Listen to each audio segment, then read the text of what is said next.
Mr. Silent Channel. Ang guro kong malakas. Kabanata 2431-2435. Purple Gold Eunuch. Natakot siyang dahil alam niya na bagamat kakaiba ang kanyang kapangyarihan, kahit na may pinagsamang kapangyarihan ng maliit na Phoenix, hindi niya matatalo ang Purple Gold High Priest ng Sixth Heaven of Enlightenment. Alam na alam niya ito. Kaya't maaari lamang siyang gumawa ng labis na haba upang makalkula at magpakita ng kahinaan, upang ang punong pari ng Purple Gold ay makapagpahinga sa kanyang pagbabantay at pagkatapos ay bigyan siya ng isang nakamamatay na suntok. Kahit na ang kapangyarihan ng Chenkun Temple ay walang Cap-Ores, tiyak na hindi ito magagapi. Ngunit ngayon ay tapos na ang lahat, at ang Purple Gold High Priest ay naapakan niya. Ang matandang halimaw na ito ay prangka at direktang ibinigay ang kaluluwa ng demonyo. Matandang halimaw talaga siya. Mas alam niya ang sitwasyon kaysa anupaman. Kung hindi siya maglakas loob na gawin iyon at hanggang ngayon ay mayabang pa rin, tiyak na hahanapin niya ang kamatayan. At talagang papatayin siya ni Yang Yiyo. Bumangon ka, mataas na pari. Ngumiti si Yang Yiyo at binitawan ang kanyang paa sa dibdib ng High Priest. Ahem. Ang Purple Gold High Priest ay umubo ng dugo at umakyat, ngunit siya ay lumuhad at nagsabi, "Pagbati, guro." Itinaas ni Yang Yiyan ang kanyang bibig at sinabing, "Hindi mo man lang binago ang iyong tunay na anyo, bakit ka lumalaban muli? Dapat mong malaman na ang aking kapangyarihan sa mahika ay hindi malakas. Walang kabuluhan. Ang lakas ng suntok na pinasabog ng Master ay maaaring pumatay sa akin ng hindi hihigit sa 3 beses. Kahit na baguhin mo ang iyong tunay na anyo, ito ay walang kabuluhan. May isang matandang kasabihan sa iyong lahi ng tao na ang malaman na imposibleng gawin ito ay katangahan. Hindi ako isang hanggal na demonyo. Napakasimpleng sabi ng Purple Gold High Priest. Talagang pinalaki ni Yang Yiyan ang matandang demonyong ito. Siya ay isang talento, o, hindi isang talento ng demonyo. Kung gagamitin mo ito ng maayos, magiging komportable ka. Napakatalino nitong mataas na pari. Ang uri ng espiritu ng tao. Hindi ko alam kung maganda ba ang pakiramdam ng matandang demonyo o may nakikita. Anyway, ang kanyang kapangyarihan ng Chenkun Temple ay maaari lamang sumabog ng 3 beses ng higit. Sinasabing kung talagang binago ng matandang demonyo ang kanyang tunay na anyo at lalaban ng husto, maaaring hindi siya magkakaroon ng pagkakataong pasabugan ang Chenkun Temple ng 3 beses. Bakit siya sumuko na lumaban? Sa sandaling ito, isa-isang lumitaw ang maliliit na Phoenix sa kanyang tabi, at naisip ito ni Yang Yiyan sa isang iglap. Kahit na maaari niyang gamitin ang kapangyarihan ng Chenkun Temple ng 3 beses, magiging mahirap para sa kanya na ganap na patayin ang Purple Gold High Priest. Kahit papaano ay tiyak na makakatakas ang matandang halimaw. Ngunit kung ang mga maliliit na Phoenix ay idinagdag, ito ay sapat na upang hindi patayin ang matandang halimaw. Gayunpaman, para sa ruta ng pagtakas, tiyak na makakatakas ang Purple Gold High Priest, ngunit hindi pa rin siya nakatakas, at naisuko ang kanyang kaluluwa ng demonyo ng napakadali. Dahil dito ay tumangala siya sa matandang halimaw na ito, o nahulaan ang iniisip ng Purple Gold High Priest. Naramdaman niyang na siya ay kinakalkula, at medyo hindi siya komportable. Tumingin sa Purple Gold High Priest, malamig siyang ngumuso at sinabi, "Nakalkula mo ba na hindi kita papatayin?" Ang Purple Gold High Priest ay tumangala kay Yang Yiyo at mahinahong sumagot, "Oo, maganda ang intuition ko. Pakiramdam ko ay hindi ako papatayin ng Master." Magsalita ng wika ng tao. Kumunat ang noo ni Yang Yiyo. "Well, ang totoo, ako ang Purple Gold High Priest, isang dakilang demonyo na nakamit ang 6th Heaven level of enlightenment. Sa kasalukuyan, ang 6th Heaven level ng cultivation ay mahalaga din sa buong mundo ng mga engkanto, lalo na pagkatapos na ang mas matandang henerasyon ng malalakas na lalaki ay pumunta sa Heavenly Road, ito ay mas mahalaga. Iingatan ako ng Panginoon, dahil kailangan ng Panginoon ang dakilang demonyo upang paglingkuran ka, kung hindi ay hindi mo natipon ng mga dakilang demonyo na nakakuha ng kaliwanagan sa ilalim ng Feying Mountain at ng trono ng Hari ng Leon."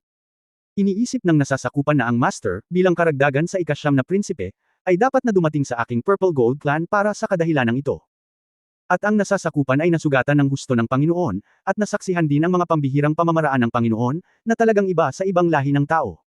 Sa madaling salita, sa aking opinyon, ang Master ay may malaking potensyal sa hinaharap, at ang pagsunod sa Master ay maaaring isang mahusay na pagpipilian. Siyempre, ang pangunahing punto ay ang pagiging tapat ko sa Master, at ang Master ay maaaring magbigay sa akin ng uri ng mga patak ng tubig na maaaring mapahusay ang bloodline. Kung ang bloodline ay pinahusay, ang subordinate ay maaaring pumunta sa isang mas mataas na antas. Ito ang dahilan kung bakit hindi lumaban o sumuko ang nasasakupan, at hindi tumakas. Ang Purple Gold High Priest ang nagbigay ng dahilan. Kumaibot ang sulok ng bibig ni Yang Yiyan. Kailangan niyang sabihin na nalaman ng matandang halimaw na ito ang lahat ng nasa isip niya. Akala niya talaga, ang isang dakilang halimaw na umabot sa ika-6 na antas ng kaliwanagan ay mahirap makuha, at hindi niya ito papatayin mismo. Siya ay naging isang espiritu. Huminga ng malalim, tumingin si Yang Yiyan sa Purple Gold High Priest at sinabing, "Sigurado ka ba na bibigyan kita ng kayamanan na makakapagpabuti sa iyong bloodline?" I'm not very sure, nor am I guessing, but I am rationally analyzing the value. Master, pinagbuti mo ang bloodline ng mga nasasakupan mo, nakatumbas ng pagtaas ng sarili mong lakas. Kaya hanggat hindi sira ang utak mo, naniniwala akong willing kang pagandahin ang bloodline ng mga nasasakupan mo at dagdagan ang kanilang lakas, di ba? Mahinahong sabi ng Purple Gold High Priest. Siya ay walang kamalayan sa pagiging isang bilanggo sa lahat. Haha, napakalupit mo. Bumangon ka, matandang halimaw. Kailangan kong sabihin na ikaw ay isang matandang halimaw na masigla. Talagang kumbinsido si Yang Yian. Ang Purple Gold High Priest ay halos parang uod sa kanyang tiyan. Siyempre, ang mga salitang ito ay hindi mga hula, ngunit ganap na sinusuri ang kanyang sariling halaga. Ngunit ayos lang sila, at pumayag si Yang Yian. Salamat, Master. Tumayo ang Purple Gold High Priest, ngunit nakahinga rin siya ng maluwag. Siya ay tumataya na si Yang Yiu ay hindi isang baliw. Paano kung Yang? Pinatay siya ni Yiu. Hindi kaya sayang ang buhay niya. Buti na lang at tama ang pastahan niya. Ito ay ganap na dahil sa kanyang mga paglalakbay at mga karanasan sa lahat ng aspeto ng mundo ng tao, at ang kanyang pag-unawa sa puso ng tao at kalikasan ng tao. Obviously, nagtagumpay siya. Huwag mong hulaan ang iniisip ko nang walang pahintulot ko sa hinaharap, kung hindi ay masasaktan ka. Mahinang sabi ni Yang Yiu. Ito ay isang seryosong babala. Walang paraan ang matandang halimaw na ito ay masyadong masama, at siya ay medyo natakot. I dare not. Ang Purple Gold High Priest ay iniyuko ang kanyang ulo upang aminin ang kanyang pagkakamali, halos ibaba ang kanyang ulo ng 90 degrees. Dalhin mo ako para makita si Chuan Shanxiao. Sa wakas ay pinakawalan ni Yang Yiu ang Purple Gold High Priest. Oo, Master, sundan mo ako. Bahagyang yumuko ang Purple Gold High Priest, lumingon sa gilid at sinenyasan si Yang Yiu na magpatuloy. Sa sandaling ito, naisip niya ang isang propesyon na nakita niya ang pinakadiyos at nagbibigay katiyakan sa Panginoon noong siya ay nagsasanay sa sekular na mortal na mundo noong unang panahon, iyon ay, ang dating sa palasyo. Inilagay na ngayon ng mataas na pari ang kanyang tungkulin sa posisyon ng dating, at si Yang Yiu ang emperador.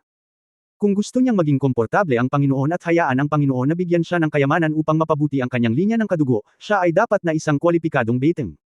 Sa isang iglap, nagbago ang ugali nilang dalawa, medyo nambobola, medyo malungkot at medyo makulit.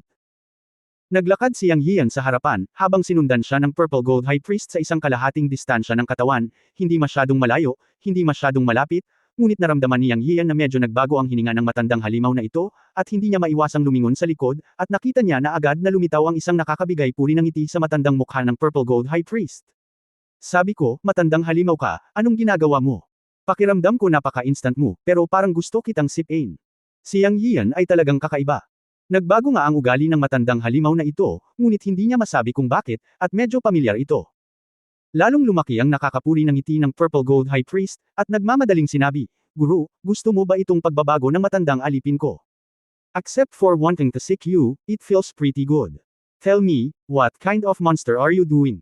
Medyo maganda at intimate ang pangalan ni Master, haha. Nakangiting tanong ni Yang Yian.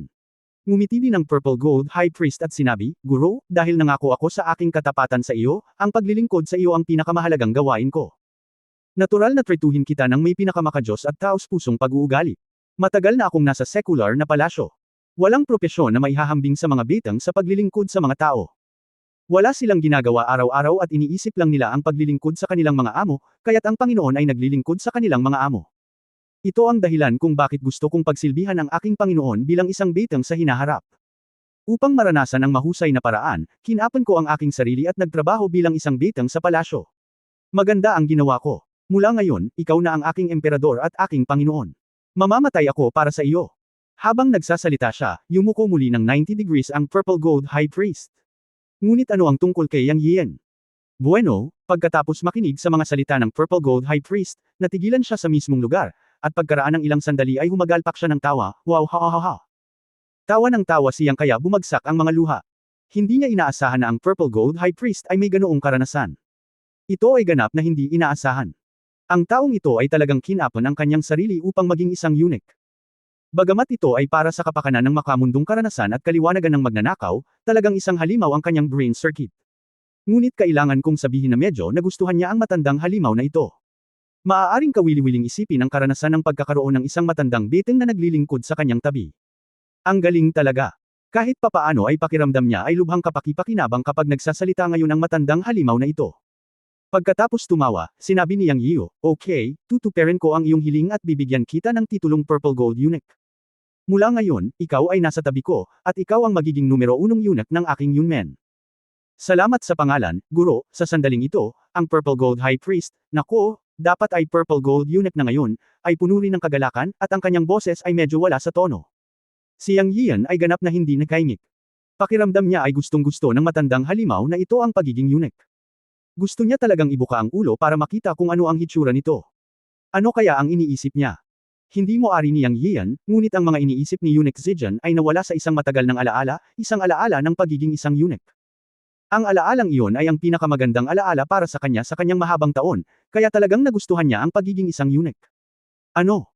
Hindi inaasahan ni Yang Yian na ngayon ay tinanggap niya ang isang eunuch na nagngangalang Eunuch Zijan, ngunit pagkatapos ng ilang taon, siya ay naging eunuch na si Zijan na kinatatakutan ng mundo ng mga engkanto at naging signboard para sa kanya, si Yang Yian.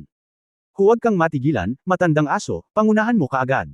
Pagkatapos ng mga bagay dito, kailangan pa nating pumunta sa teritoryo ng White Shark Whale King. Naisip ito ni Yang Yian at naisip na ang pagtawag sa kanya ng matandang aso ay mas kasiya siya kaysa sa pagtawag sa kanya ng eunuch na Zijan. Gaya ng inaasahan, nagliwanag ang mata ng matandang halimaw at mabilis niyang sinabi, nandito na tayo. Ang kuweba sa harapan mo ay ang Purple Gold Palace. Wala akong ginawa sa Ninth Prince. Isinailalim ko lang siya sa house arrest para makapagsanay siya ng may kapayapaan ng isip. Pinag-aralan ko rin ang kanyang bloodline.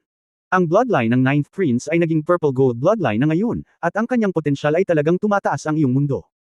Pagkatapos ng isang round ng pambabala, labis na nasiyahan si Yang sa narinig niya. Ngumiti siya at sinabing, kapag natapos na ang bagay na ito, tiyak na magkakaroon ka ng bahagi. Ito ay isang pangako sa eunuch na Purple Gold. Salamat, Master. Kabanata 2432 bulet na pinahiran ng asukal. Sinakop ng Purple Gold Pangolin Clan ang isang feng shui treasure land na hindi pagmamalabas. Sa ilalim ng pamumuno ng Purple Gold Eunuch, si Yang Yian at ang kanyang partido ay pumasok sa kailaliman ng Purple Gold Grand Canyon at pagkatapos ay pumasok sa bundok. Ayon sa Purple Gold Eunuch, ang buong bundok ay isang self-contained space, at pagkatapos ng hindi mabilang na mga taon ng pagtatayo, ito ay naging Purple Gold Palace. Ang Purple Gold Mountain Body, isang kakaibang kulay, ang mga sinaunang at mabibigat na bundok ay mayroon ng espiritual na enerhiya, at bawat lugar ay nagpapalabas ng sigla ng langit at lupa. May mga taluktok sa tuktok at mga bato sa kuweba. Ang kombinasyon ng mga taluktok at bato ay bumubuo ng isang lugar kung saan nagtitipon ang purong yang, na isang pinagpalang lugar. Ang paglalakad sa Purple Gold Cave, na 50 o 60 metro ang taas at lapad, ang unang pakiramdam ay marangya at marangal. Ang lupa ay pinakintab at kalmado at maliwanag na parang salamin. May mga hakbang kung saan dapat kang umakyat at pababa, na hindi naman simple. Meron iba't ibang mga ukit sa magkabilang panig, na lahat ay mga lilang gintong pangolin na katawan na inukit mula sa lilang gintong bato. May mga larawang inukit sa dingding ng kuweba sa magkabilang panig, na nagre-record ng kasaysayan ng pag-unlad ng Purple Gold Pangolin Clan. Ang buong kuweba ay pinalamutian ng kakaibang purple gold na bulaklak, at mayroon ding nagbabantay na mga katulong ng palasyo. Ang kuweba ay napakahaba at umaabot hanggang sa dulo. May mga gate ng kuweba na magkaharap bawat 100 metro sa magkabilang gilid, na maganda ang pagkakaukit. Sa mga salita ni Zijan Gonggong, lahat sila ay side hall. Sa dulo ay ang palasyo ng Zijan Clan. Habang naglalakad siya, nakatagpo si Yang Yian ng mga pangolin na siksikan, na may lahat ng uri ng aura, ngunit wala ni isang naliwanagan. Sa 28 na liwanagang pangolin, 17 ang nilamon ng mga haring lagalag at daga, at ang natitirang 10 ay nahuli niya at itinapon sa espasyo ng palayok ng Chenkon. Sumuko rin ang nag-iisang malakas na lalaki na si Zijan Gonggong. Ngayon ay hindi dapat magkaroon ng maliwanag na mga malakas sa buong Zijan Clan. Gayunpaman, mayroon talagang maraming mga panginoon ng demonyo at mga emperador ng demonyo. Habang naglalakad siya, ang mga aura ng mga side hall sa magkabilang gilid ay pawang mga emperador ng demonyo at mga panginoon ng demonyo, hindi kukulangan sa daan-daan. Ito rin ay maituturing na pundasyon ng angkan ng Zijan. Ayon kay Zijan Gonggong, ito ay nasa paligid lamang ng Zijan Palace. Karamihan sa kanila ay hindi mga pangolin ng Zijan bloodline. Mayroon pa ring 500 Zijan clan na miyembro sa palasyo, na lahat ay mga emperador ng demonyo at mga panginoon ng demonyo. Nang marinig ang numerong ito, maging si Yang Yian ay nabigla. Ito ay talagang isang higanti. Ang Purple Gold Clan ay marahil ang pinakamakapangyarihan sa 5 higanti sa dayuhang mundo. Habang nasa daan, nakipag-usap si Yang Yian kay Purple Gold Eunuch at marami siyang natutunan tungkol sa Purple Gold Clan. Siyempre, wala namang silbi sa kanya ngayon. Nagmula siya sa Purple Gold Clan sa 2 dahilan. Una, hinanap niya si Chuan Shanxiao at humingi ng pera. Nagawa na niya ito. Pangalawa, pumunta siya para tingnan kung may balita ang Purple Gold Clan tungkol sa iba pang malalaking halimaw. Sa kasamaang palad, sinabi ng Purple Gold Eunuch na walang balita. Ito ay sa loob ng inaasahan ni Yang Yian. Sa orihinal, natagpuan niya ang Little Phoenix, ang Rat King, ang Purple Emperor, at isang grupo ng malalaking halimaw sa nakaraan nang dumating siya sa dayuhang mundo sa pagkakataong ito. Ito na ang pinakamalaking pakinabang para sa kanya. Siyempre, nandoon din sina Peacock at Magpie, dalawa sa halimaw niyang babae. Ngunit hindi nagmamadali si Yang Yian na kunin sila. Inayos sila ng Haring Daga at ng Purple Emperor upang magsanay sa pag-iisa sa ibang lugar. Sa pagkakataong ito ay pumunta siya sa Alien World para gumawa ng malaking kaguluhan, at pupunta rin siya sa teritoryo ng White Shark Whale. Akala niya pagkatapos niyang lumipat sa Alien World, susunduan niya si Peacock at ang iba pa bago umalis. Ang pagpunta ngayon ay maglalantad sa kanila. Paano kung gumawa siya ng ganoong kalaking kaguluhan sa Alien World at isang makapangyarihang karakter ang tumalon, ito ay magdawat sa kanila. Nang umalis sa teritoryo ng Lion King, nakipag-usap siya kay Zihuang minsan at hiniling kay Zihuang na protektahan ng Peacock at Magpie pansamantala, at kunin sila kapag natapos na ang lahat. Si Zihuang ay isang taong gustong magtayo ng sarili niyang negosyo. Hindi siya pinilit ni Yang Yian, at alam din niyang hindi matamis ang pilit na melon. Ang bawat isa ay may kanya-kanyang paraan, kaya tinupad niya si Zihuang. Ang isang bagay na masisiguro niya ay na kahit na hindi siya susundan ni Zihuang sa Yunmen, hinding-hindi siya sasalungat sa kanya, at magiging isang panlabas na tulong. Ang pagpayag kay Zihuang na manatili sa Alien World ay isa ring magandang pagpipilian. Ang kanyang layunin ay ang pagdambong sa mga teritoryo ng ilang higanti sa dayuhang mundo, upang walang mga teritoryo ng mga higanti sa dayuhang mundo, at si Zihuang ang bagong emperador ng dayuhang mundo sa hinaharap. Anyway, ang mga teritoryo ng Lion King at ng Eagle King ay na-annex na ni Zihuang. Ito rin ang benepisyong iniwan ni Yang Yian para kay Zihuang. Kinausap niya si Zihuang noong araw na iyon at ipinahayag niya ang kanyang pagpayag na maging isang external aid force ng Yunmen. Siyempre, nagbago ang sitwasyon ngayon. Si Yang Yian, ang ikasyam na prinsipe ng angkan ng Zijian, si Chuan Shanxiao, ay handa ring manatili. Sa hinaharap, siya ay magiging isang pagpigil para kay Zihuang. Kung sakali may mangyayari, magkakaroon ng buffer. Anyway, kukunin niya ang lahat ng Tanggu Masters ng Zijian clan. Kung hindi mag-iingat ang isa, ang iba ay ibibigay kay Chuan Shanxiao. Ang lahat ng mga layunin ay malinaw pa rin. Pagkatapos ng Zijian clan, pupunta si Yang Yian sa teritoryo ng huling White Shark Whale King, at pagkatapos ay babalik sa Yunmen. Ang susunod na focus ay upang labanan ang ilang mga pangunahing kalaban sa mundo ng engkanto. Wasakin sila sa isang pangungusap. Anyway, ito ay isang hindi malulutas na puot. Mamatay ka o mamatay ako. Ito rin ang dahilan kung bakit siya napunta sa dayuhang mundo sa pagkakataong ito. Sa isang banda, may hinahanap siya, at sa kabilang banda, sinusubukan niyang supilan ng malalaking halimaw at palawakin ang kanyang kapangyarihan upang makapaghanda siya para sa hinaharap na digmaan kasama ang ilang malalaking puwersa sa mundo ng engkanto. At naroon ang daan patungo sa langit. Ito ang kanyang pangunahing layunin sa mundo ng engkanto. Sa daan patungo sa langit, pumunta siya sa langit, hinanap ang pinakamataas na landas ng paglilinang, natagpuan ang misteryosong reinkarnasyon, at pumasok sa Netherworld upang hanapin si Liu Lingling, ang kanyang pinakadakilang kinahuhumalingan. Mula sa simula hanggang sa wakas, ang kanyang orihinal na intensyon ay nanatiling hindi nagbabago. Makalipas ang halos 10 minuto, lumitaw sa paningin ni Yang Yian ang isang grupo ng mga nakamamanghang palasyo sa tiyan ng bundok ng isang angkan. Laking gulat ni Yang Yian. Ito ay isang lungsod sa tiyan ng bundok, isang purple gold na lungsod, na may katanji tanging estilo ng arkitektura, na mas katanji tangi kaysa sa mga gusaling iyon sa kanyang Yunmen. Siyempre, ito ay isang visual na pakiramdam, dahil ang material ay gawa sa lilang gintong bato. Ang mga batong purple gold dito ay maihahambing sa mga immortal na bato, na nangangahulugan na ang bawat palasyo ay isang hanay ng pagtitipon ng mga espiritu. Luho. Napabuntong hininga si Yang Yian. Guro, mangyaring pumasok sa palasyo. Muling namukadkad ang matandang mukha ng purple gold eunuch, nambobola at mapagpakumbaba. Old dog, stop laughing, hindi napigilan ni Yang Yian na sipain ang purple gold eunuch. Sa katunayan, ang isa sa kanyang mga matatanda ay may masamang mukha at hindi maiwasang gusto siyang sipain. Oh! Ang purple gold eunuch ay sinipa at nagpakawala ng kakaibang sigaw, na nagbigay kay Yang Yian ng goosebumps. Hindi napigilan ng Haring Daga ang pag-ungol kay Dower, Boss Dower, ninanakaw na naman ng patay na beteng na ito ang iyong limelight. Hindi alam ng buong Yunmen na ikaw ang pinakapabor na amo sa paligid ng amo. Sa tingin ko ay dapat bigyan ng leksyon ang matandang asong ito. Sinusuportahan ko ang opinyon ng Haring Daga. Boss Dower, sinusuportahan ka namin na talunin ang matandang aso. Talagang ninakaw ng isang patay na beteng ang iyong limelight. Talunin mo siya. Si Heitan ay hindi natatakot sa gulo. Boss Dower, nararamdaman ko rin na ang matandang asong ito ay hindi kaaya-aya sa mata, muling nagsalita si Loach. Tanging ang maliit na phoenix lamang ang nakahawak sa kanyang bibig at walang sinabi. Si Dower ay komportableng humiga sa ulo ng Loach at nakinig sa mga tinig ng mga Haring Daga sa paligid niya. Ang kanyang mga mata ay umiikot sa kanyang eye socket at ang kanyang mga mata ay nasa purple gold eunuch na naglalakad sa tabi ni Yang Yiu. Alam ng lahat na kapag umikot ang mga mata ni Dower, may magiging malas. Nagkatinginan ang Rat King at Heitan at nagtagumpay, haha. Hindi man lumingon ang Purple Gold Eunuch na naglalakad sa harapan, nanginginig ang buong katawan niya. Ang mga boses ng maliliit na lalaki sa likod niya ay napakababa, ngunit paano sila may tatago mula sa Purple Gold Eunuch na dalubhasa sa malalim na paglilinang. Ang Purple Gold Eunuch ay isang diwata sa mga diwata, paanong hindi niya maintindihan ang pinagkakaabalahan ng maliliit na lalaki. Mabilis na gumagana ang kanyang isip, at agad siyang nagkaroon ng ideya. Hindi nagtagal, pumasok si Yang Yian sa pangunahing bulwagan ng Purple Gold Palace, ang Purple Gold Hall, sa pamumuno ng Purple Gold Eunuch.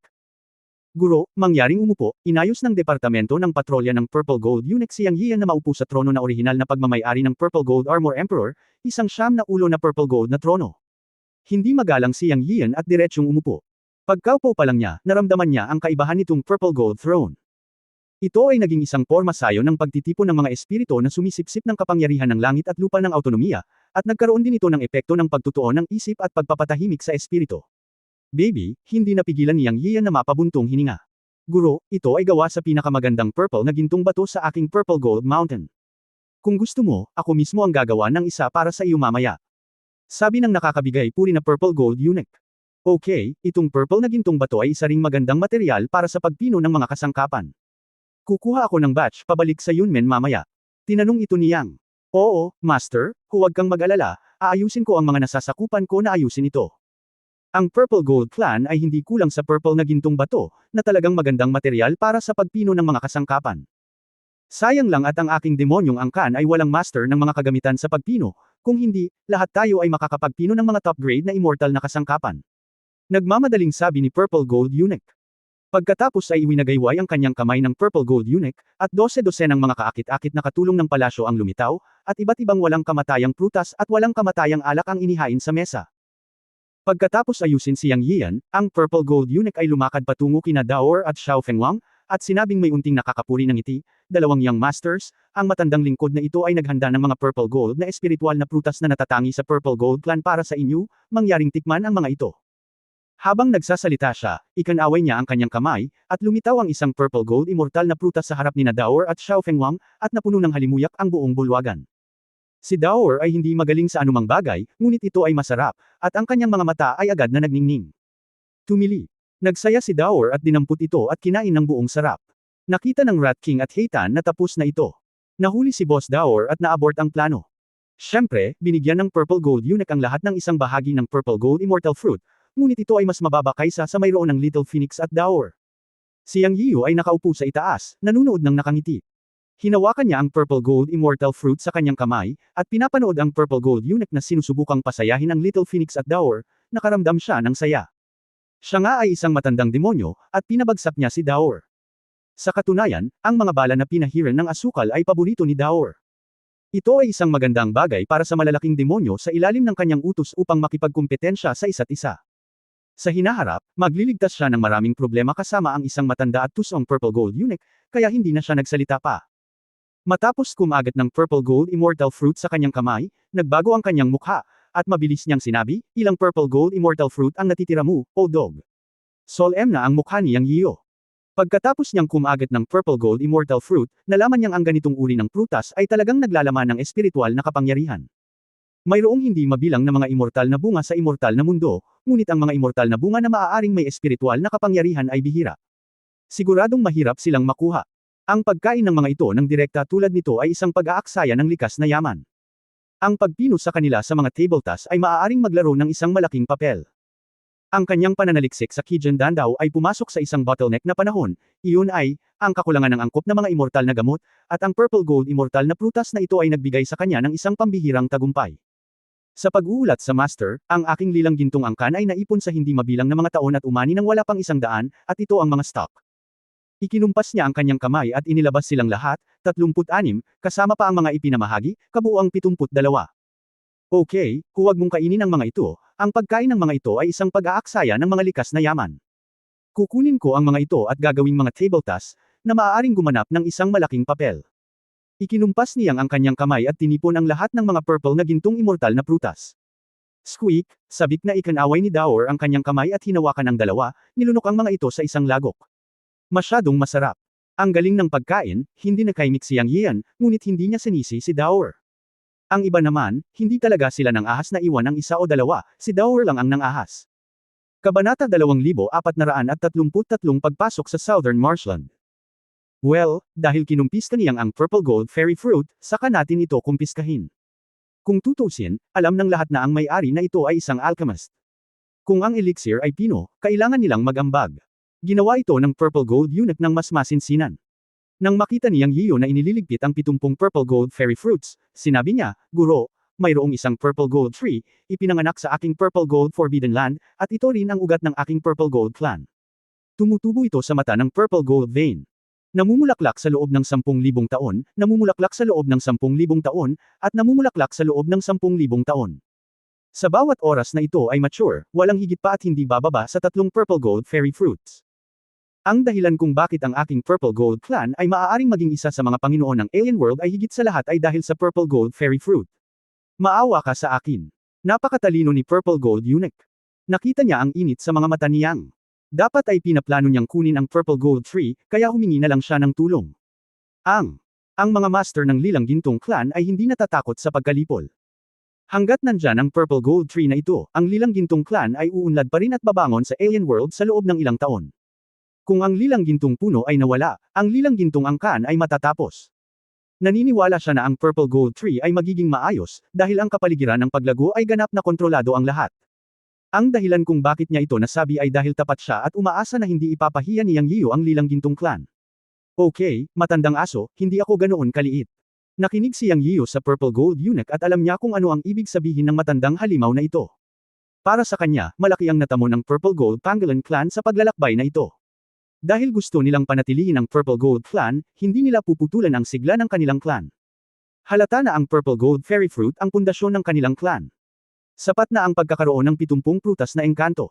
Kung mas mahalaga ang kayamanan, mas mahirap ito. Hindi niya hawakan ang Purple Gold Tree ng Purple Gold Clan. Matalino si Master. Yumuko si Purple Gold Eunuch. Pumunta ka at hanapin si Chuan Shanxiao, at pumunta sa negosyo, sabi ni Yang Yiyo pagkatapos uminom ng dobleng halaga ng fairy wine. Oo, gagawin ko kaagad. Yumuko si Eunuch Zijan at sumigaw sa labas ng bulwagan, pumunta ka, anyayahan ang ikasyam na prinsipe. Sa katunayan, hindi pinahirapan ni Eunuch Zijan ang mga bagay para kay Chuan Shanxiao. Hindi bababa sa matapos matuklasan na ang bloodline ng ikasyam na prinsipe ay na-promote, sinimulan niya itong pag-aralan, umaasa na makuha ang sekreto ng pagsulong ng linya ng dugo. Nakakalungkot na ang sekretong ito ay nasa kamay ni Yang Yiyo. Pagkaraan ng ilang sandali, pumasok si Chuan Shanxiao sa bulwagan. Matapos makita si Yang Yiyo na nakaupo sa purple gold na trono, nanginginig siya at natuwa. Nagmamadali siyang lumapit at lumuhad para magbigay pugay, sinabing, binabati ni Chuan Shanxiao ang master. Pero nakadikit na ang noo niya sa lupa. Nagpasalamat si Chuan Shanxiao kay Yang Yiyo mula sa kaibuturan ng kanyang puso. Bagamat nasakop siya ni Yang Yiyo dahil hinabol niya si Hao Dudo, kalaunan ay ginantimpalaan siya ni Yang Yiyo, ang master, ng isang patak ng banal na tubig, na nagpabalik sa kanyang bloodline sa ancestral evolution sa Purple Gold bloodline, at mas dalisay pa kaysa sa alinmang Purple Gold bloodline. Makalipas ang daan-daang taon, nakapasok siya sa kaharian ng demonyong Panginoon at bumalik sa pamilya upang iligtas ang kanyang ina. Ang dalawang kondisyon ng pamilya sa simula ay dapat siyang tawaging isang kagalang-galang o may dugong kulay ubing ginto. Natugunan niya ang dalawang pangangailangang ito dahil sa mahiwagang mga patak ng tubig na ibinigay ng kanyang amo, ngunit hindi niya inaasahan na siya ay ilalagay sa ilalim ng house arrest ng Purple Gold High Priest hanggang ngayon. Siyempre, inimbestigahan ng mataas na pari ang dahilan kung bakit bumalik ang kanyang dugo sa kanyang mga ninuno, kaya natural na hindi niya may pagkanulo ang kanyang amo. Naglagay na siya ng pagbabawal sa kanyang kaluluwang demonyo, at kapag nabuksan na ang pagbabawal sa paghahanap ng kaluluwa, lilipad ang kanyang kaluluwa. Kaya't ang mataas na saserdote ay walang magawa sa kanya, at hindi niya talaga siya papatayin. Pagkatapos ng lahat, siya ang ikasyam na anak ng Purple Gold Armor Emperor. Bagamat isa siyang illegitimate child, isa rin siyang royal blood, bagamat hindi siya kinilala bilang royal family mula ng ipanganak. Ngunit pagkatapos na umunlad ang kanyang dugo, hinaranggan niya ang mga bibig ng ilang tao, tulad ng kanyang mga kapatid. Hindi kinasusuklaman ni Chuan Shanxiao ang punong pari dahil hindi pinahirapan ng mataas na pari ang mga bagay, at ginabayan pa nga siyang magsanay sa mga taon ng pagkakulong, na naging dahilan ng pagsulong ng kanyang paglilinang. Ngayon ay isang hakbang na lamang siya mula sa larangan ng kaliwanagan. Kaya lang hindi siya pinayagang lumabas ng palasyo ng kulungan ng mahigit 1,000 taon. Ngayon, magalang siyang pinalabas ng mga gwardya at inutusan ang mataas na pari na ipatawag siya sa Purple Gold Hall. Hindi alam ni Pangolin kung ano ang nangyayari, ngunit pakiramdam niya ay dapat na matapos ang kanyang pagkakakulong. Kanina pa niya iniisip kung ano ang nangyari. Hanggang sa sandaling ito, nang makita niya si Yang Yiyo, naunawaan niya ang lahat. Dumating na pala ang master. Si Chuan Shanshao ay labis na naantig.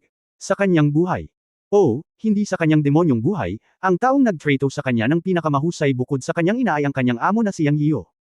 Hindi niya inaasahan na ang master ay personal na pupunta sa Purple Gold Clan para sa kanya. Nagulat siya noong una dahil alam niyang puno ng mga master ang Purple Gold Clan, ngunit pagkatapos ay gumaan ang loob niya. Ang katotohanan na ang Panginoon ay maaaring umupo sa Purple Gold Throne at ang mataas na pari na nakatayo sa kanyang tabi upang purihin siya ay sapat na upang ipaliwanag ang problema. Malamang na nasakop ng Master ang Purple Gold Clan at ang High Priest. Bumangon ka, huwag kang lumuhad palagi, nakakahiya. Ang boses ng Master ay nagmula sa Purple Gold Throne.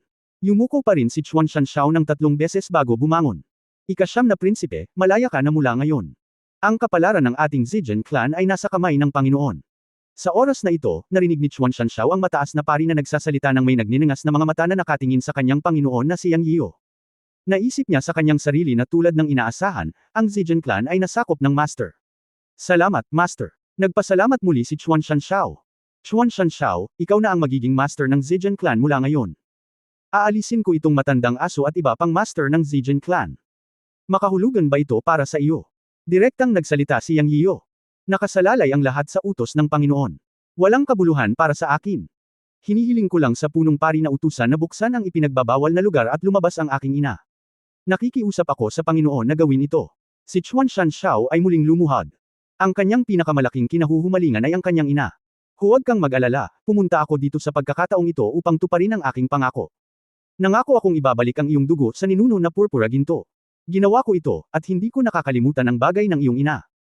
Sabi ni Yang Yiyan, nakatingin sa Purple Gold Eunuch, bakit hindi mo palayain ang ina ni Chuan Shanshao?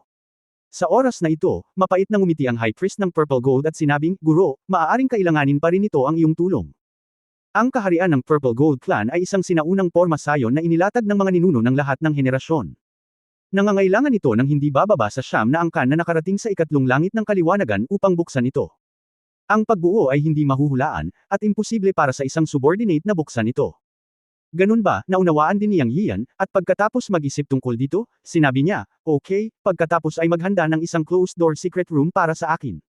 Isasara ako sandali, at bubuksan ang ipinagbabawal na lugar ng iyong Purple Gold Clan sa loob ng 3 taon. Ang Chen-kun pot space ni Yang Yiyan ay malubhang nasugatan at napilayan ang ilang mga naliwanagang master ng Purple Gold Clan. Hindi siya handang ibalik ang malalaking halimaw na ito sa lilang gintong angkan, at handa siyang kontrolin silang lahat gamit ang tubig ng buhay. At sa bawat oras na ang tubig ng buhay ay maaari lamang lumitaw ng 3 patak sa isang taon, kaya ito ay tumatagal ng 3 taon ng closed door na paghihintay. Natural, hindi utol sina Zijian Ganggang at Chuan Shanshao sa dahilan ni Yang Yiyan, at hindi sila nagtanong. Agad silang nag-ayos ng isang lihim na silid para makapagsanay si Yang Yiyan. Kinailangan ding umatras ni Yang Yiyan, hindi lamang para maipan ang tubig ng buhay, kundi pati na rin patatagin ang kombinasyon ng 10 katangian ng kapangyarihan sa kanyang katawan sa pagbuo, gayon din ang bagong umusbong na talento sa paghula ng larawan, at pag-aralan ito sa loob ng 3 taon. Lumipas ang 3 taon sa isang iglap. Para kay Yang Yiyan ngayon, ang 3 taon ay isang snap lang ng mga daliri. Hindi niya naramdaman kung gaano katagal iyon, at higit pa sa iba. Sa loob ng 3 taon na ito, ginamit niya ang tubig ng buhay upang kontrolin ang 3 panggalan ng ika-4 at ika-5 langit sa kalawakan ng Chen-kun pot, at ginawa rin ang kanilang dugo na umunlad ng isang hakbang, at ang kanilang paglilinang ay umabot sa rurok ng ika-4 at ika-5 langit. Sa kasamaang palad, isang hakbang na lang ang natitira upang masira, at pagkatapos ng lahat, mayroon na lamang isang hakbang na natitira. Naniniwala siya na makakalusot siya sa loob ng 100 taon. Pagkatapos umalis sa retreat, binigyan ni Yang Yiyan si Zijian Ganggang ng isang patak ng tubig ng buhay, binigyan ng Rat King ng isang patak, at ang huling patak kay Chuan Shanshao. Pagkatapos kunin ng 3, si Chuan Shanshao ay lumayo ng isang hakbang at pumasok sa unang antas ng Tango, naging unang demonyo ng Purple Gold Pangolin Clan maliban sa iba pang malalaking demonyo. Naniniwala ako na walang problema sa pamumuno sa Purple Gold Clan. Bagamat hindi nakalusot ang Rat King, pinatatag niya ang kasalukuyang antas ng Tango 5th level. Ang pinaka-excited ay ang Purple Gold Grandpa. Bagamat ang isang patak ng tubig ng buhay ay hindi nagpahintulot sa kanya na makalusot kaagad sa ika-6 na antas, ito ay nagpabago sa kanyang dugo at nagpaluwag sa bottleneck ng maraming taon. Ayon sa kanya, aabutin ng wala pang ilang daang taon para makapasok siya sa ika-7 antas, na katumbas ng bagong buhay. Bagamat naramdaman niya ang paghihigpit ng tubig ng buhay matapos itong inumin, walang pakialam ang matandang aso. Sa wakas ay hindi na niya kailangang maghintay para sa kamatayan, ngunit may mga kwalifikasyon upang hamanin ang daan patungo sa langit. Gusto niyang lumuhad at dilaan si Yang Yian. Pagkatapos, naglabas si Yang Yian ng 6 na Tanggu Pangolin sa Chenkunpot Space, at nakipag-ugnayan sa Purple Gold Grandpa para buksan ang ipinagbabawal na lugar ng Purple Gold Clan. Pinalaya niya ang ina ni Chuan Shanxiao at tinupad ang kanyang pangako. Ang Purple Gold Clan ay ibinigay kay Chuan Shanxiao, at si Yang Yian ay handa nang umalis para sa huling hintuan sa dayuhang mundo, ang teritoryo ng White Shark Whale King. Nang siya ay umalis, natural na kinuha niya ang isang malaking bilang ng mga high-level na purple na gintong bato, na halos magagamit upang pinuhin ang libu-libong mga top-grade na immortal na tool, na ginamit upang ihanda ang Yunmen, at maaari ding ituring bilang isang malaking hakbang pasulong sa halaga ng martial arts ng mga disipulong Yunmen. Siyempre, bilang karagdagan sa mga lilang gintong bato, pinadalisay ni Yang Yian ang 3 furnace ng mga purple gold na tabletop sa loob ng kanyang 3 taong pag-atris, na umaatake sa 36 na tableta. Ito ay isang bagong tagumpay na ginawa niya sa kanyang pananaliksik sa Kijen Daodan. Ang solong ito ay may epekto ng pagtaas ng lakas ng kaisipan at pagpapatatag ng kaluluwa, na pinakabihirang. Hindi lamang nito mapapabuti ang paglilinang ng mana kundi pati na rin ang kapangyarihan ng kaluluwa, at angkop ito para sa mga practitioner sa anumang yugto. Ang batayan ay ang pagdadalisay ng Purple Gold Fairy Fruit. Kinain niya ang kalahati ng Purple Gold Fairy Fruit para sa 3 hurno ng 36 na tabletas. Kung hindi dahil sa masikip na oras, kaya niyang pinuhin ang 4 na hurno. Ngunit ito ay sapat na sa ngayon, at ang natitira ay maaaring pinuhin kapag pinahihintulutan ng oras. Bago umalis, nag-iwan siya ng 3 tableta para kay Chuan Shanxiao, bilang gantimpala. Pagkatapos ng lahat, ito ay pino ng Purple Gold Fairy Fruit bilang pangunahing gamot. Pagkatapos ay ang malalaking halimaw sa paligid niya, si Yang Yiu ay hindi nagtayo ng pader, kasama sina Daoer at Xiao Fengwang, mayroong 19 na malalaking halimaw sa kabuuan, bawat isa sa kanila ay ginantimpalaan ng isa, kaya 14 na lamang ang natitira sa kanyang kamay. Uminom siya ng isa, at 13 pills pa iyon. Naisipan niyang bumalik para ibigay ito sa ilang disipulo at sa kanyang asawa. Anyway, ang Purple Gold Pill ay isang magandang bagay, pinakaangkop para sa epekto sa bottleneck ng cultivation, at ang epekto nito ay mas mahusay kaysa sa Zuanchen Pill. Binalaan ni Yang Yiu ang dosenang malalaking halimaw sa paligid niya na huwag itong sayangin sa kritikal na sandali. Pagkatapos, nag-aatubili si Chuan Shanxiao na umalis, ipinadala siya sa labas ng Purple Gold Grand Canyon. Pinangunahan ni Yang Yiu ang isang grupo ng malalaking halimaw diretso sa teritoryo ng White Shark Whale King sa timog. Direktang binuksan ang space positioning at lumitaw sa timog ng alien world. Isang walang katapusang marshland ang lumitaw sa ilalim ng kanyang mga paa. Guro, ito ang Southern Swamp, ang teritoryo ng White Shark Whale King. Ito ay tinatawag na swamp, ngunit sa katunayan, ang ilang mga lugar ay hindi mas malalim kaysa sa mga ilog, lawa at dagat. Ang walang katapusang latian ay lubhang misteryoso. Walang nakakaalam kung gaano karaming mga nilalang sa tubig ang nakatira sa ilalim ng latian na ito. Gayunpaman, ang White Shark Whale King ay nagpunta na rin sa daan patungo sa langit, at ngayon ay hindi na siya natatakot sa mga nilalang na nabubuhay sa tubig. Diretso tayo sa tubig. Bagamat hindi pa ako nakapunta dito, narinig ko na ang ilalim ng latian na ito ay sariling lugar. Kung makikita mo ang palasyo ng White Shark Whale King, malalaman mo ang sitwasyon ng swamp world na ito. Bukas na sabi ni Zijian Gang. Inilabas ni Yang Yian ang kanyang espiritual na pakiramdam sa loob ng 100,000 milya sa isang iglap, ngunit hindi pa rin nakita ang katapusan ng latian na ito. Hindi ko talaga alam kung gaano ito kalaki. Tila ang ilang mga lugar ay may makakapal na kagubatan at mayamang halamang tubig, ngunit ang mga ito ay napakalalim.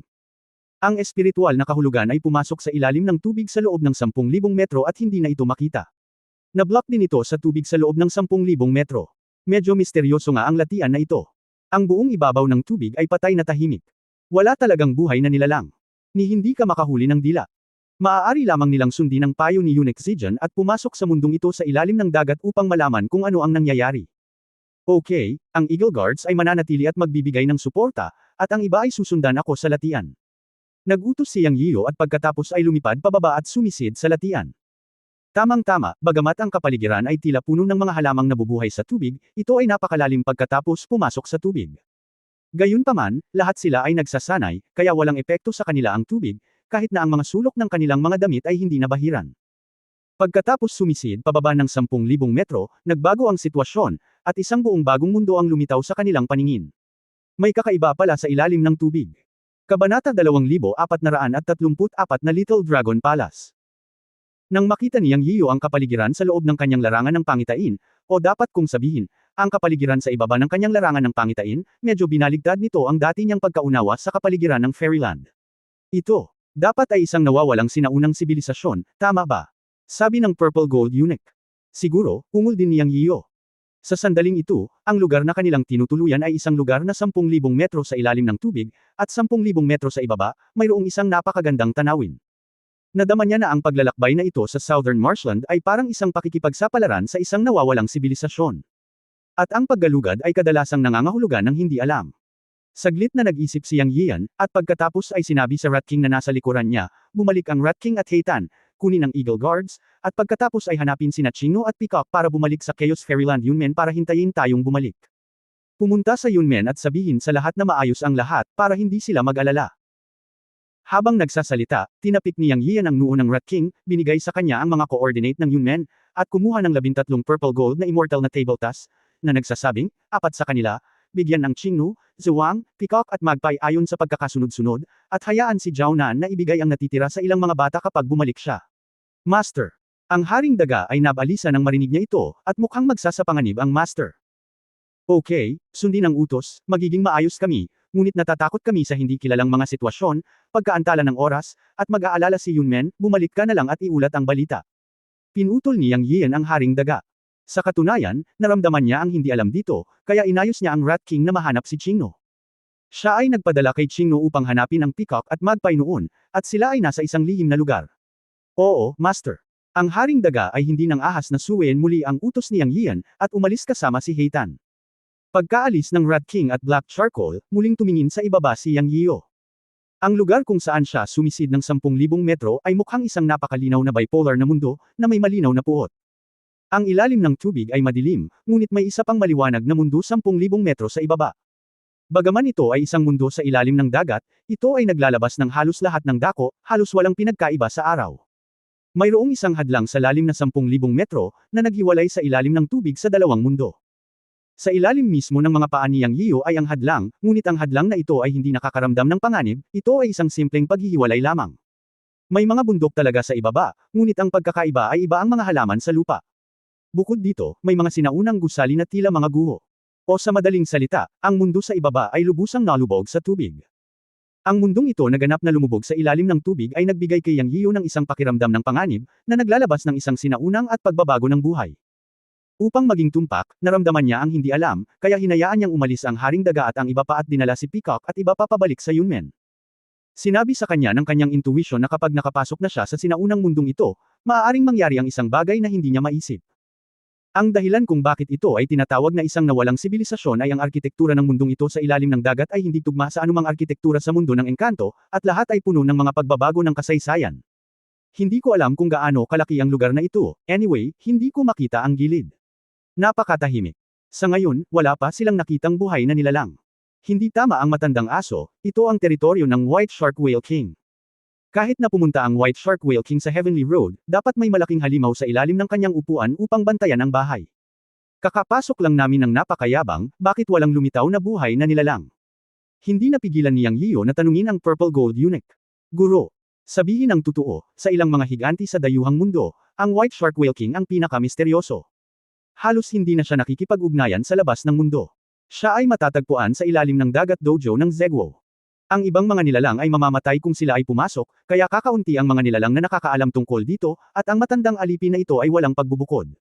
Baka, may nangyari dito, di ba? Bumaba na tayo at tingnan natin. Bukas na sabi ni Purple Gold Eunuch. Tara na, tuklasin natin ang mundong ito. Huminga ng malalim si Yang Yio at lumabas, na may 10 kulay na halo sa buong katawan. Sa susunod na sandali ay hinawakan niya ang harang. Iniisip niyang gamitin ang kapangyarihan ng universo para makapasok, ngunit hindi niya inaasahan na pagkatapos niyang hawakan ito, ang harang ay gumawa ng hagong, at sa susunod na sandali ay pumasok siya ng walang anumang sagabal. Si Daor, Little Phoenix, Loach, ang 3 magkakapatid na lalaki ng pamilya Xe, Eunuch Zigen, ang 6 na Pangolin Monsters, ang Blood Eagle, ang Loro at ang Pasangkwago ay madaling pumasok. Hindi delikado, sabi ni Yang Yian sa sarili.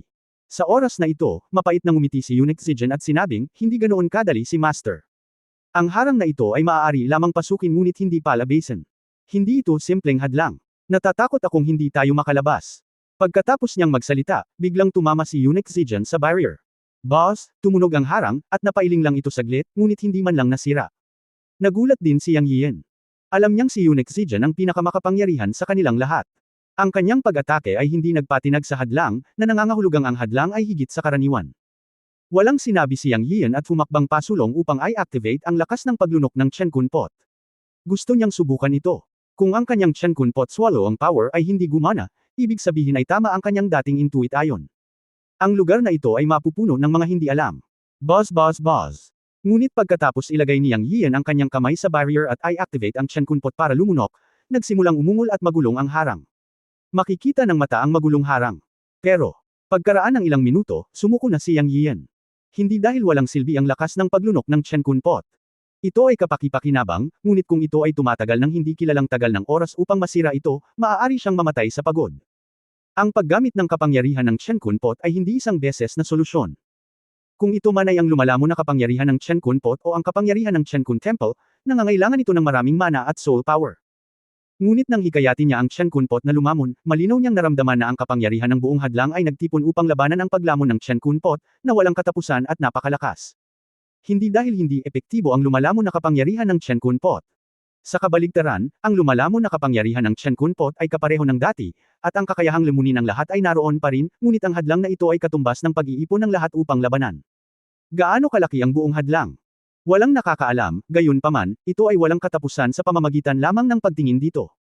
Naisip ni Yang Yiu na ang gayong paglamon ay malamang na tumagal ng daan-daang taon para tuluyan niyang masira ang hadlang. Not to mention the time issue, una sa lahat, mauubos ang kapangyarihan niya. Sa kasong ito ay isang sitwasyon lamang sa loob at walang labas. Kaya sumuko na siya. Simula nang pumasok siya, baka mas ulit niya ito.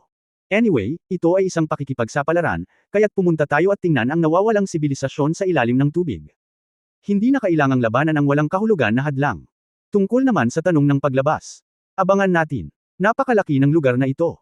Kahit na ito ay isang mundo sa ilalim ng dagat, dapat mayroong iba pang mga labasan. Kung talagang hindi ito gagana, maaari lamang siyang gumastos ng daan-daang dolyar upang buksan ang harang na ito upang makalabas. Let's go, kalimutan ang tungkol sa hadlang. Dahil nandito tayo, pumunta tayo sa mundong ito sa ilalim ng dagat upang malaman kung ano ang nangyayari. Sabi ni Yang Yiu sa malaking halimaw sa tabi niya. Naturally, lahat ay walang tutol dito, at lahat sila ay nakinig kay Yang Yiu, ang master. At mula nang pumasok si Yang Yiu dito, lagi siyang nakaramdam ng kakaiba, ngunit medyo curious siya sa kanyang puso. Ang layunin niya sa pagpunta rito ay hanapin ang malalaking halimaw na iyon. Kailangan niyang subukan ang kanyang kapalaran, tama ba? Ang Southern Marshland ng buong dayuhang mundo ay ang huling hintuan, at imposibleng sumuko. At ang paglalakbay na ito sa dayuhang mundo ay gumawa siya ng malaki, at least nakita niya ang karamihan sa malalaking halimaw na hinahanap niya. Sa kasalukuyan, mayroon lamang ang tribo ng dragon na pinamumunuan ni Sister May, pati na rin ang Guya, ang Cloud Thunder Beast, at iba pa. Ang pagpunta dito upang maghanap ay ang huling pagpipilian, at ito rin ang kanyang pangunawa. Palagi niyang nararamdaman na may tumatawag sa kanya dito. Ang bahaging ito ng harang ay isa pa ring mundo sa ilalim ng dagat, ngunit ang ilalim ng tubig dito ay isang bundok, at ang malalaking lugar ng mga gusali ay makikita sa mga bundok at ilang patag na lupain. Kung titingnan mo mula sa itaas, libu-libong metro pa rin ang layo nito mula sa ilalim ng tubig. Sumisid sila pababa, at naobserbahan ang iba pang mga terrain. Sa katunayan, natagpuan nila na ang lugar kung saan matatagpuan ang mga gusali ay nasa isang rehiyon na nakikita, at ang iba pang mga lugar ay tulad ng mga bundok at ilog. Kaya naging malinaw ang layunin, at dumiretso sila sa mga gusali sa ilalim ng dagat. Pero hindi ko alam kung ang gusaling ito ay dojo ng White Shark Whale King. Pagkalipas ng ilang minuto, si Yang Yiu at isang grupo ng malalaking halimaw ay dumaong sa ilalim ng tubig. Direkta silang dumaong sa isang parisukat. Isang napakalaking parisukat, 10 beses na mas malaki kaysa sa parisukat ng Yunmen. Ngunit may mga lubak at bitik sa lahat ng dako, at kitang-kita na ito ay nawasak ng ilang digmaan. Ang lupa sa ilalim ng mga paa ng master ay gawa sa mga itim na kristal na bakal, at may mga sinaunang inscription. Ang lugar na ito ay hindi simple. Ang ganitong uri ng sibilisasyon ay malamang na mas mahusay kaysa bago ang huling panahon. Ang lugar na ito ay malamang na hindi isang magandang lugar, ang maalam na Zijan Eunuch ay napabuntong hininga pagkatapos mag-obserba. Hinawakan ni Yang Yiu ang Dragon Slaying Sword at biglang sinaksak nito ang lupa. Boom! Ang mga itim na kristal na bakal sa ilalim ng kanyang mga paa ay nagkapira-piraso. Sayang, natural niyang itinaboy ang mga itim na bakal na kristal na ito, na mga top-notch refining materials. Ngayon ay tila ang kapangyarihan sa mga itim na kristal na bakal ay naubos sa isang labanan, na makikita mula sa sinaunang pagbuo ng inscription. Tama, kung ito ay isang kumpletong itim na bakal na kristal, maaari itong gawing isang nangungunang immortal na sandata. Napabuntong hininga din si Purple Gold Eunuch. Natuklasan ni Master. Sa oras na ito, ang boses ni Boss Xe ay nagmula sa malayo. Nagmamadaling lumapit si Yang Yiu. Libu-libong metro ang layo, lumitaw ang isang sira-sirang gate.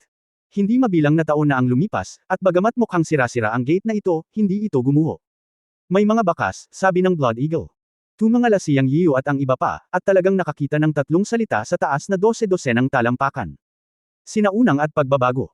Ngunit upang maging tumpak, ito ay mas katulad ng isang inscription. Anyway, hindi ito alam ni Yang Yiu. Alam ba ito ng matandang aso? Tanong ni Yang Yiu kay Purple Gold Eunuch. Sa tingin ng matandang lingkod na ito ay isang inscription, hindi ito dapat ibang salita, tama. Hindi rin ito nakilala ni Eunuch Zijan. Sa oras na ito, sinabi ng Little Phoenix, Kuya, ito ay sinaunang pagsulat, hindi masamang tawagin itong isang inscription, alam ko. Tiningnan ni Yang Yiu ang Little Phoenix na may pagkapukaw sa kanyang puso. Alam niya na ang Little Phoenix ay isang banal na ibon na may minanang alaala, kaya hindi ito nakakagulat. Tumingin siya kay Little Phoenix at hiniling sa kanya na sabihin sa kanya. Sinabi ni Little Phoenix, ang tatlong inscription ay nangangahulugan ng Little Dragon Palace. Bumilis ang tibok ng puso ni Yang Yiu nang marinig niya ito. Little Dragon Palace. May kinalaman ba ito sa Dragon Clan? Kabanata 2435 Python Egg. My Lord is wrong. Ang aura na naiwan dito ay hindi mahaba, ilang libong taon na lang. Parang hindi tumutugma sa historical aura dito. I think there were living creatures here thousands of years ago. Sabi ni Eunuch Zijan pagkatapos mag-obserba sandali. Nangangahulugan ito na may mga buhay na nilalang dito libu-libong taon na ang nakalilipas. Tama yan. Ito ang teritoryo ng White Shark Whale King. Kahit na pumunta ang White Shark Whale King sa Heavenly Path, walang dahilan para hindi iwanan ang ilang malalaking halimaw para magbantay sa bahay, di ba? Sa madaling salita, may mga buhay na nilalang dito. Sabi ni Yang Yiu sa malalim na boses. I'm not sure. I just judged from the aura around me. Ang aura na natitira ay galing sa Demon Clan, but it has been thousands of years. I'm not sure kung may mga nabubuhay pang nilalang o demonyo clan dito. Baka meron dito sa Little Dragon Palace. Hindi rin sigurado si Eunuch Zijan. Bisitahin, sabi ni Yang Yiu pagkatapos mag-isip tungkol dito. Si Yang Yiu ay maingat pa rin tungkol sa lugar na ito. Ang pagiging tinatawag na Little Dragon Palace, kasama ang sinaunang aura ng sibilisasyon, ay napaka-stress. Si Yang Yiu ay hindi nang ahas na kumilos ng pabigla-bigla. Paano kung may malalakas na tao? Bagamat ang lumang henerasyon ng mga may titulong master sa mundo ng mga engkanto ay napunta na lahat sa daan patungo sa langit, sila ang mga nangungunang master ng pyramid, na tumutukoy sa pagkakaroon ng Tangguo Nine Heavens. May 9 na kaharian ng Tangguo, at may 8 kaharian sa ibaba ng 9 na langit. Paano kung may ikapito o ikawalong langit, sobrang saya. Nagawa niyang ibagsak ang Purple Gold Eunuch ng Tangguo Six Heavens, na isang bagay na swerte. Una, umasa siya sa kapangyarihan ng Chenkun Temple. Pangalawa, ang pagpipinta na kanyang pinapraktisan ay nagdulot sa kanya ng kakaibang talento na maaaring hulaan ang susunod na gagawin ng kalaban.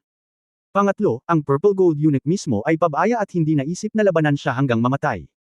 Ang tunay na layunin ng matandang halimaw ay ang ebolusyon ng kanyang bloodline. May iniisip siya, at sa pagkakaroon ng maliit na phoenix, nagawa niyang ibagsak ang Purple Gold Eunuch. Kung hindi, kung talagang lumaban ng gusto ang Purple Gold Eunuch ng Tangguo Six Heavens, tiyak na hindi siya makatitiyak na ibababa siya. Laging masindak ang madalas na babala sa kanya ng matanda, at hindi niya ito pananggahasang kalimutan. Nakaharap sa maliit na palasyo ng dragon na ito, natural na kailangang maging maingat si Yang Yiu. Sundin lang ang etiquette. Tapos sumigaw yung katabi niyang Purple Gold Eunuch. Si Senior Yang Yian, ang master ng kaguluhan sa mundo ng engkanto, ay bumibisita. Matalas ang boses ni Eunuch Zijan, at siya ay talagang kwalipikadong eunuch. Hindi napigil ang matawa ni Yang Yian nang marinig niya ito. Gayunpaman, walang paggalaw. Tatlong sunod-sunod na sigaw niya. Master, parang walang buhay na nilalang. Pumasok na tayo at tingnan natin. Mungkahi ni Eunuch Zijan. Okay, buksan mo ang pinto, sumenya si Yang Yian.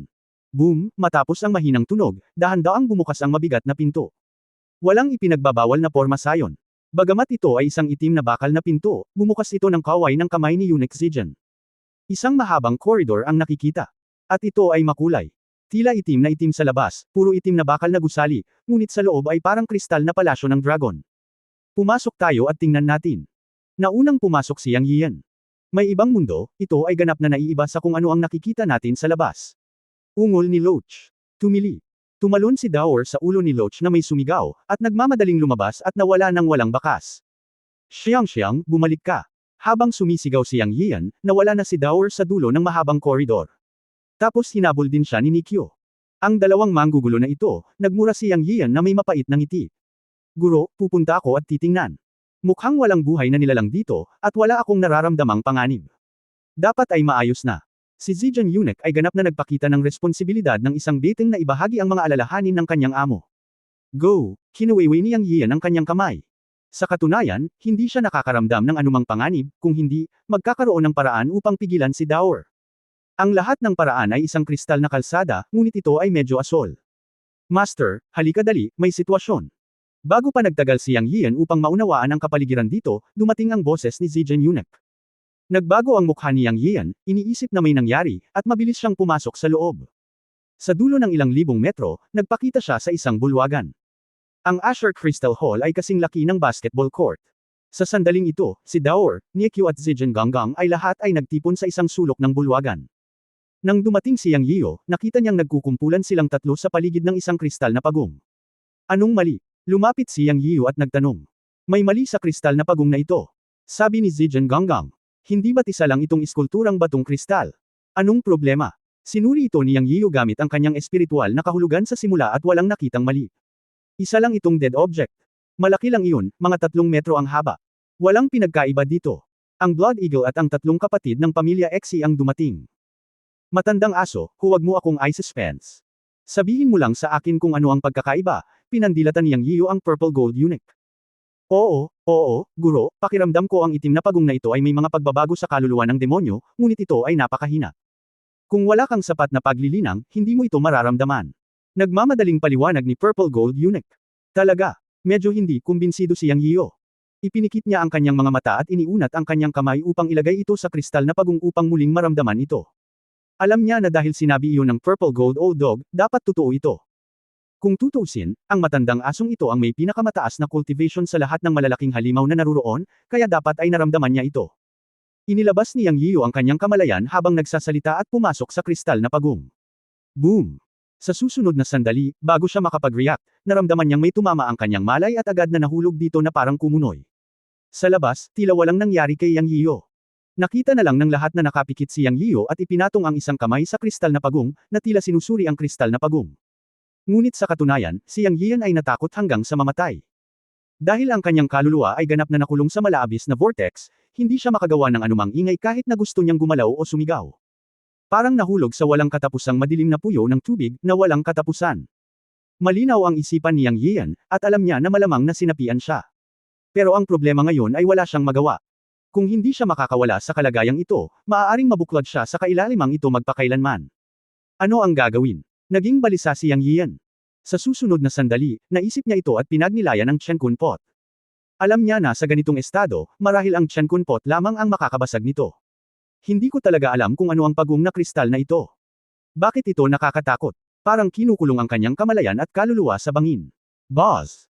Nang pagnilayan niya ang Chen Kun Pot sa kanyang isipan, isang hagong tunog ang umalangaw sa kanyang isipan. Naramdaman niya ang Chen Kun Pot sa kanyang kaliwang braso na naglalabas ng init. Sa oras na ito, alam niyang nagtagumpay siya. Mapoprotektahan talaga ng Chen Kun Pot ang Panginoon nito sa kritikal na sandali. Pagkatapos ay isang gintong liwanag ang sumikat sa kadiliman ng kalaliman. Alam ni Yang Yio na nagtagumpay siya. Tamang-tama, pagkatapos kumislap ng gintong liwanag, nawala ang dilim at nawala ang pakiramdam ng pagbagsak. Alam niyang nagtagumpay ang Chen Kun Pot. Gayunpaman, hindi siya ganap na nagising sa sandaling ito, ngunit natagpuan na ang isang butil ng kulay abo ay lumitaw at unti-unting napalitan ng isang itim na pagong. Pagkatapos ay nagsalita ang matandang pagong, umalangaw sa kanyang isipan, ngunit ang unang pangungusap ay nagpang-inag sa kanyang buong katawan. Narinig lamang niya ang matandang pagong na nagsabi, ang lahi ng tao sa Propecia, sa wakas ay narito ka na. Anong Propecia? Hindi malay na tanong ni Yang Yio. Hindi man lang siya natakot sa matandang pagong na ito, dahil nalaman niyang ang matandang pagong na ito ay isa lamang demonyong kaluluwa na malapit nang maubusan ng enerhiya at hindi man lang makapagdulot ng anumang banta sa kanya. Nang umalis ang White Shark King, minsan niyang sinabi na isang araw ay darating ang isang sangkatauhan, at pagkatapos ay hayaan mo akong sabihin ang sikreto ng Little Dragon Palace. Sabi ng matandang pagong. Anong sikreto? Tanong ulit ni Yang Yio. Ang sikreto ng Shaolong Palace ay hindi talaga isang lihim.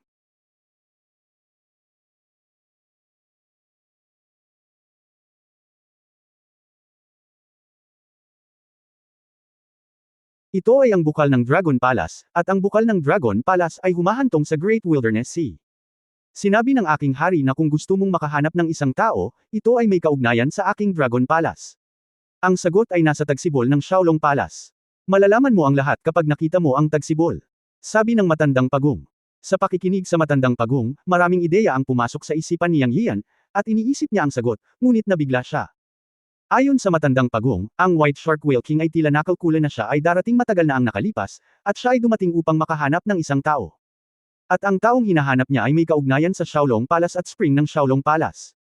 Ang pangunahing punto ay pumunta sa Tagsibol at hanapin ang Tagsibol. Pumunta nga siya dito para maghanap ng tao, at hindi lang isa. Ngunit ang ibig sabihin ng matandang pagong ay hinulaan ng White Shark King na ang taong kilala niya ay may kaugnayan sa Dragon Palace, na makabuluhan. Sa isang iglap, naisip ni Yang Yian si Sister Mei. Dahil si Sister Mei ay totoong dragon. At ang lugar na ito ay tinatawag na Shaolong Palace, na mahalagang tumutukoy sa mga dragon. Maaaring ang paghahanap ng Tagsibol dito ay mahahanap si Sister Mei. Sa pag-iisip tungkol dito, medyo nasasabik si Yang Yio, ngunit nalilito din. Bakit sinabi ng White Shark King ang lahat ng ito nang siya ay umalis na? Bukod dito, walang buhay na nilalang dito, bakas lamang ng demonyong kaluluwa ng pagong na ito. Ang pangunahing punto ay ang pagbanggit ng Tagsibol, ano ang koneksyon sa pagitan ng lahat ng ito? O may kaugnayan ba ang Tagsibol sa mga buhay na nilalang dito? Ipinrope siya ng White Shark King na ang taong hinahanap niya ay may kaugnayan sa Tagsibol, kaya may lihim na motibo. Ang lahat ay tila nakatulong sa kanya. Ngunit bakit siya tutulungan ng White Shark King? Hindi naniniwala si Yang Yio na may libreng tanghalian sa mundo. Sa pag-iisip nito, direktang sinabi ni Yang Yio, anuman ang gusto mong sabihin, matandang pagong, sabihin mo lang ng sabay-sabay. Well, karapat-dapat kang maging matalinong tao na hinulaan ng White Shark King. Ang matandang pagong ay nagpuri, at pagkatapos ay nagsabi, hiniling sa akin ng White Shark King na sabihin sa iyo na ang taong gusto mong hanapin ay matatagpuan lamang sa Tagsibol. Maibibigay ko sa iyo ang bukal, ngunit bilang kapalit, kailangan mong gawin ang isang bagay. Ano yun? Sabihin mo lang. Nag-iisip na sabi ni Yang Yio. Sinabi ng matandang pagong, ang White Shark King ay nagbabantay ng isang sinaunang itlog, na supling ng Panginoon ng maliit na palasyo ng dragon na ito. Kailangan ito ng isang patak ng asensya ng dugo ng dragon para mapisa ito. Dapat ay hinahanap mo ang dragon, kaya gusto ng White Shark King na mangako ka na mapisa ang itlog na iyon. Nagulat si Yang Yio matapos itong marinig, maaaring ito ay isang dragon egg. Hindi, ito ay isang sinaunang itlog ng sawa. Ang dahilan kung bakit ang White Shark King ay naging isa sa 5 higanti sa daigdig na dayuhan ay dahil nakuha niya ang mana nitong maliit na palasyo ng dragon, at ang itlog ng sawa na iyon ay ang may-ari nitong maliit na palasyo ng dragon. Ang White Shark King ay nagkamit ng kaliwanagan, at ang sanhi at epekto na kanyang inutang ay kailangang bayaran. Nang hindi niya mapisa ang itlog ng sawa na iyon, hinubad niya sa langit kung kailan siya pupunta sa langit. Ikaw, ang lahi ng tao, ay ang maaaring mapisa ang itlog ng sawa, dahil kailangan mong hanapin ang dragon, at ang pagpisa ng itlog ng sawa ay nangangailangan ng kakanyahan ng dugo ng dragon. Sumasang-ayon ka ba dito? Tanong ng matandang pagong. Matapos pakinggan ng matandang pagong, ang isipan ni Yang Yio ay medyo nalilito, ngunit pagkatapos na pag-isipan ito, tila may kabuluhan ito. Bakit tinawag itong Shaolong Palace? Bakit magdagdag ng isang maliit na salita? Hindi pala dragon ang may-ari kundi parang dragon, isang sinaunang itlog ng sawa. End of this chapter. Pahingi naman ng like, share at subscribe mo na rin para